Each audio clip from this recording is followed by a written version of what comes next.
बीएमसीच्या समोरचं व्यासपीठ उभारलंय, तिथे उत्तमराव जानकर बोलतायत. शर्मिला ठाकरे यांनी देखील नवी मुंबईमध्ये जे बोगस मतदारांचं याद्या उघड झालेल्या आहेत त्याच्यावर त्यांनी भाष्य केलेलं आहे. तर सीएसएमटी परिसरातली ही दृश्य नजर जाईल तिकडे केवळ मोर्चात सहभागी झालेले हे कार्यकर्ते दिसत आहेत. कुठे हातात लाल बावटा तर कुठे मनसे, काँग्रेस, राष्ट्रवादी काँग्रेस आणि ठाकरे सेनेचे झेंडे हातात घेऊन हे सगळे कार्यकर्ते या मोर्चात सहभागी झाले. तर अनेकांच्या हातात मोठमोठे बॅनर्सही दिसत आहेत.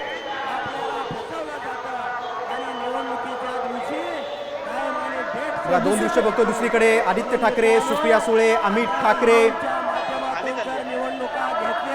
यांच्यामध्ये संवाद सुरू आहे.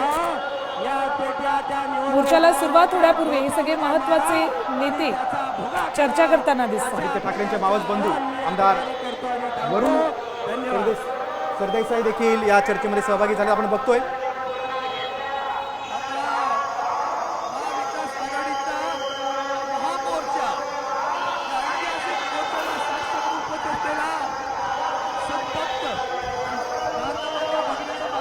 दुपारी 1 वाजताची वेळ या मोर्चासाठी दिली होती. शरद पवार मोर्चाच्या ठिकाणी दाखल झालेले, त्यांच्यासोबत जितेंद्र आव्हाड सुद्धा उपस्थित आहेत. याचाच अर्थ अगदी पुढच्या 4 ते 5 मिनिटात या मोर्चाला सुरुवात होणार आहे. राज ठाकरे, उद्धव ठाकरे मोर्चाच्या ठिकाणी पोहोचलेले आहेत. आता या मोर्चाचा समारोप झाल्यानंतर शरद पवार काय बोलतात, त्यांच्या भाषणात कुठले मुद्दे असणार याकडे सर्वांचं लक्ष असणार आहे. बसावं लागेल. तुम्ही डी मध्ये आलात ना, मागच्या लोकांना त्रास आहे, बसा तुम्ही, नाही तर बाहेर जा. डी मध्ये आपण उभे आहात, सगळे खाली बसा. नसेल तर बाहेरच्या साईडला जा. मागे असलेल्या लोकांना दिसत नाही तुमच्यामुळे.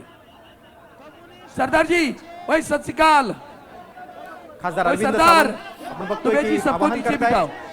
खाली बसा, खाली बसा, नाही तर बाहेर जायचं. स्टेज समोर गर्दी करू नका असं आवाहन ते करतायत. मंचकावर इतकीच उत्सुकता इथे आलेल्या प्रत्येक कार्यकर्त्याला भाषणादरम्यान हे महत्वाचे नेते नेमकं काय बोलतात याची ही उत्सुकता.